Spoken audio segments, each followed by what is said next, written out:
अभी तुम लोगों से में से बहुत लोग कार खरीदना चाहते होंगे, एक दिन खरीद लोगे तुम। हम कौन सा गूगल के सीईओ हैं कि हमारी सैलरी 5 करोड़ रुपए महीने है। आजकल एक नया ट्रेंड भारत में आया, एक एक्स मुस्लिम करके कम्युनिटी आई है, वो इस्लाम को बहुत गाली दे रही है। तो पॉडकास्ट में पूछा कि हम क्यों पिछड़ गए, हमने कहा हम पाकिस्तान की बराबरी कर रहे थे, चाइना अमेरिका की कर रहा था।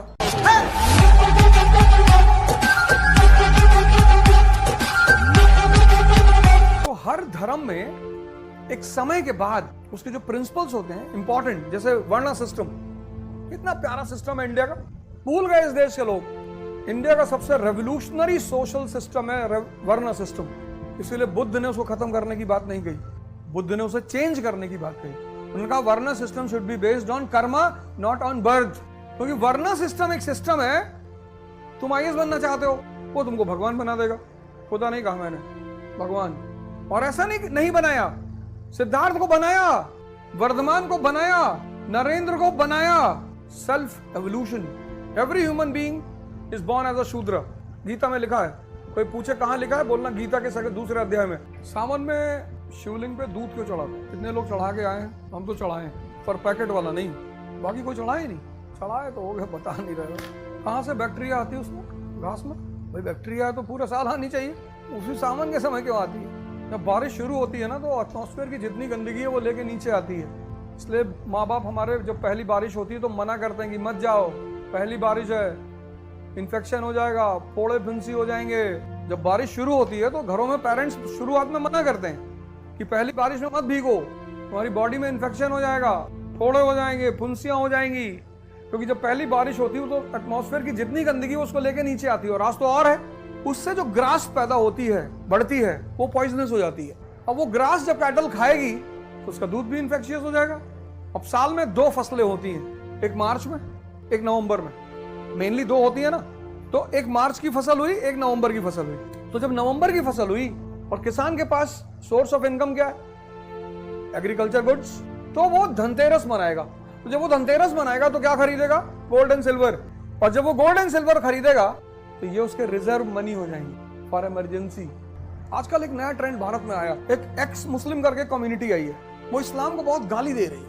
ऐसे बहुत सारे लोग हिंदुइज्म को भी गाली देते हैं, ऐसा नहीं कि नहीं दे रहे हैं। उधर भी एक टीम है कि हिंदुओं में है कि गणेश जी की पूजा करो, तो तू मत कर, तुझे कोई बुलाया है, तुझको फायदा नहीं हो रहा तू मत कर, हमें हो रहा है हम तो करेंगे ना।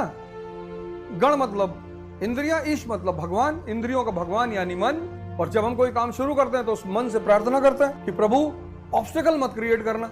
हमें समझ में आता है ना हमारा रिलीजन। वो जो शंकर जी के मंदिर के बाहर नंदी बैठे हुए हैं, Nandi is what is the meaning of Nandi?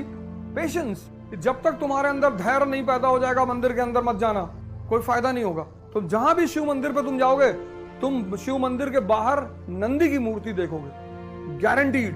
वो नंदी का मतलब ही यही है, अथक परिश्रम, मेहनत, ध्यान, साधना, तब तुम्हारे अंदर धैर्य जाके पैदा होगा। वही तो इस्लाम कह रहा है। कौन सी आयत है, इन अल्लाह मा साबरीन, कि सब्र करने वालों को अल्लाह मिलता है। वही बात तो वो भी कह रहा है।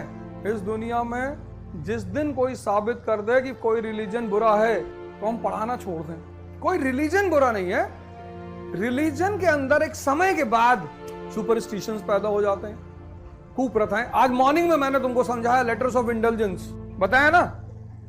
आज यूरोप इतनी ऊंचाई पे है मेटेरियलिज्म की, तो क्या उन्होंने क्रिश्चियनिटी छोड़ दी? नहीं, क्रिश्चियनिटी को प्यूरिफाई किया, क्योंकि क्रिश्चियनिटी बुरी नहीं है।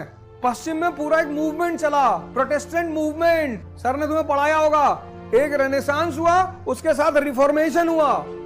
जब रेनेसांस हुआ तो बहुत सारे जो जिंदा दिमाग वाले क्रिश्चियन थे, उन्होंने कहा हाँ यार गलत तो है भाई, तो उन्होंने अपने आप का सुधार किया, अपने अंदर जो गलत चीजें थी उसे बाहर निकाला, जो इररिलेवेंट हो चुकी थी, जिनका कोई मतलब नहीं था, उनको बाहर निकाला, प्यूरिफाई किया।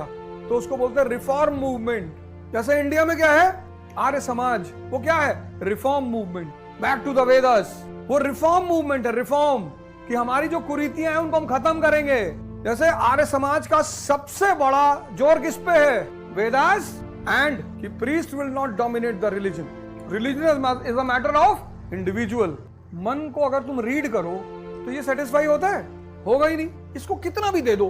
अभी तुम लोगों से में से बहुत लोग कार खरीदना चाहते होंगे, एक दिन खरीद लोगे तुम स्विफ्ट, पर मजा नहीं है। स्कोडा स्कोडा होती तो अच्छा लगता। फिर एक दिन तुम स्कोडा भी खरीद लोगे, फिर एक आएगा ऑडी Q7, फिर एक दिन तुम ऑडी भी खरीद लोगे, फिर एक आएगा मर्सिडीज फॉर्मेटिक, फिर एक दिन तुम वो भी खरीद लिए, फिर एक आएगा बुगाटी, लैम्बोर्गिनी, रोल्स रॉयस। तुम्हारी नीड तो पूरी हो गई ना। चीजें किस पे खरीदनी चाहिए? नीड पे। तुम्हें कोई दिक्कत नहीं होगी। हमसे बहुत लोग कहते हैं मर्सिडीज क्यों नहीं खरीद रहे हो? हम क्या खरीदवा दो, तुम्हें इतना प्रेम है तो 10-15 लाख रुपए दे तो खरीद ले। ये मेरा शुभचिंतक थोड़ी दुश्मन है मेरे। मर्सिडीज खरीदना मुश्किल नहीं है, उसकी मेंटेनेंस। हम कौन सा गूगल के सीईओ हैं कि हमारी सैलरी 5 करोड़ रुपए महीने है, और होती तो भी नहीं लेते। तो इंडिया में एक चीज पैदा की गई, ब्रांड। क्या रहे इनोवा में आए थे, टैक्सी की गाड़ी है। इंडिया में कुछ गाड़ियां हैं जो टैक्सी की गाड़ियां मानी जाती हैं। एर्टिगा, तुम एर्टिगा से गांव चले आओ, तुम्हें कोई इज्जत ही नहीं देगा। एर्टिगा से आए थे वे। मैं तुम किसी घर जाते हो, लोग इंतजार करते हैं तुम किस पे आए हो, किसके साथ आए हो, क्या पहन के आए हो। हमारी बहन है, कहती भैया घर आया करो ना, 10-12 गाड़ी लेके आया करो। वो ठीक भी कहती है, बहन बेटियों का ससुराल में अगर जाते हो तो थोड़ा जलवा पड़ता है उनका। भैया आए थे, 25 गाड़ी में आए थे, 4 में तो सिर्फ उनके कुत्ते बैठे हुए थे। वो तो सही भी है कुछ हद तक, वो करना भी चाहिए, ऐसा नहीं है। तो हम महाराष्ट्र में चाहे जिस गाड़ी से टहले, पर यूपी में और खासकर गांव जा रहे हैं तो 5 गाड़ी किराए पे लेना पड़ता है। नहीं तो कहेंगे बे इनोवा से आए थे बे, लगता है सारा पैसा इलेक्शन में खर्चा हो गया। गांव हो जाता हूँ, लड़के भाग जाते हैं, कुछ तो मानते बहुत है। क्वेश्चन करता हूँ, हाँ भाई किस क्लास में हो? 9th में। यार सुबह 5:30 बजे कहाँ बैठे हैं? मैरिन ड्राइव पे रील बना रहे हैं। को पकड़ के भाई पत्थर बांध के समंदर में डालना है। ये 7th सेंचुरी एडी डार्कनेस। कहाँ यूरोप, यहाँ डार्कनेस है। किसकी वजह से? फ्यूडलिज्म की वजह से।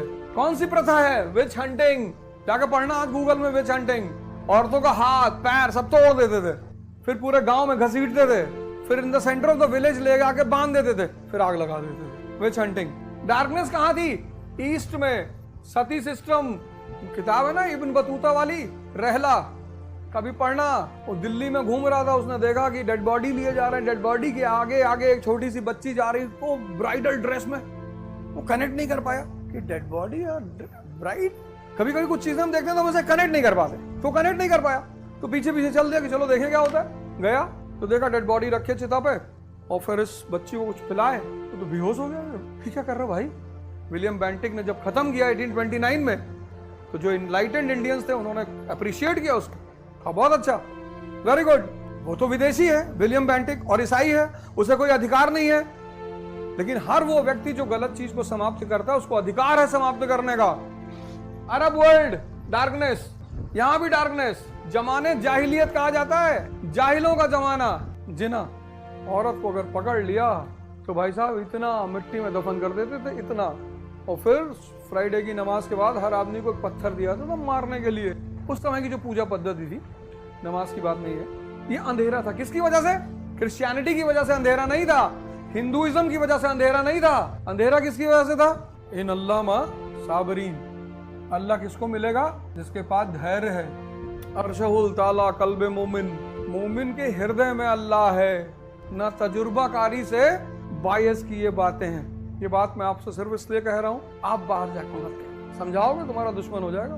तुमसे पॉडकास्ट में पूछा कि हम क्यों पिछड़ गए, हमने कहा हम पाकिस्तान की बराबरी कर रहे थे, चाइना अमेरिका की कर रहा था, आज अमेरिका की जगह पे खड़ा है वो। तुम किसकी मुकाबला किसका करते हो? हम पाकिस्तान को देख रहे थे, चाइना अमेरिका को देख रहा था शुरू से। आज वेल सूट बूट टाई लगाए चाइना खड़ा हुआ, हम कुर्ता पजामा पहने। पाकिस्तान वालों के पास सिर्फ एक लुंगी है बस। अब वो हमसे झगड़ा करने के चक्कर में कि बेटा झगड़ा कर लो, तो क्या करोगे तुम? ज्यादा से ज्यादा हमारी लुंगी खींच ले जाओगे, हम तुम्हारा कुर्ता पजामा फाड़ डालेंगे, तो हम भी नंगा तुम भी नंगा, दो नंगे हो जाएंगे। इसलिए देखो हमेशा वॉर के लिए तैयार है, हमेशा।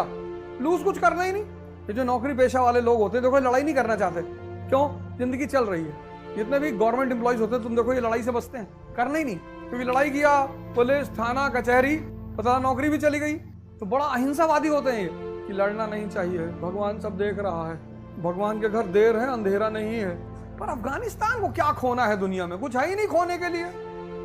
वो लोग किसी से भी लड़ जाते हैं, जो उनके यहाँ घर में पहुंचेगा उसी को मारेंगे दौड़ा दौड़ा के। कुछ क्या उनके यहाँ कौन सी फैक्ट्री? मान लो तुमने 50,000 बॉम्ब गिरा दिया अफगानिस्तान में, क्या फर्क पड़ेगा उनके ऊपर? अफीम के खेत खत्म हो जाएंगे, कोई बात नहीं, पाकिस्तान से मंगा लेंगे।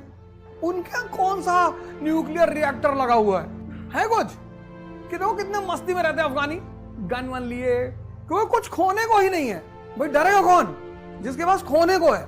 इसलिए कर तुम कोई कांड करके पुलिस से भागते हो तो पुलिस डिपार्टमेंट इतना परेशान नहीं होता, क्योंकि पुलिस डिपार्टमेंट के पास एक पावर है, कॉन्फिस्केशन।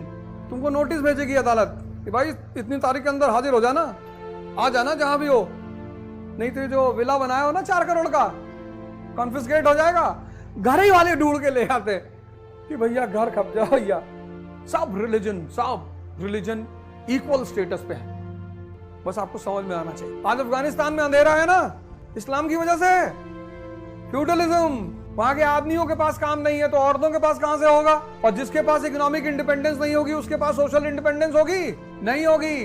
वो जो पंचायत की एक्ट्रेस है नीना गुप्ता, प्रधान जी, मंजू देवी, बिना शादी को बेटी हुई थी मसाबा, लेकिन कोई कुछ नहीं कर पाया क्योंकि इकोनॉमिक इंडिपेंडेंस था उनके पास।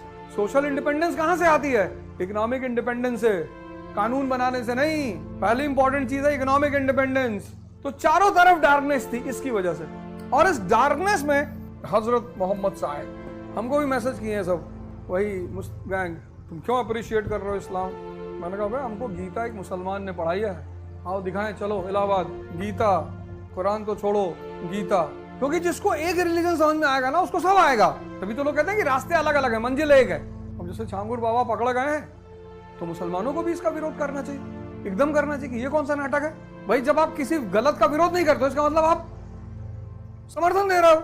एक बात और हो सकती है कि आप डर भी सकते हो, कि आप डर भी रहे हो, पर इतना डरने की क्या जरूरत है? तो ये आदमी आया, हजरत मोहम्मद साहब पैगंबर, और फिर द 3 लिबर्टी, इक्वालिटी, फ्रेटर्निटी,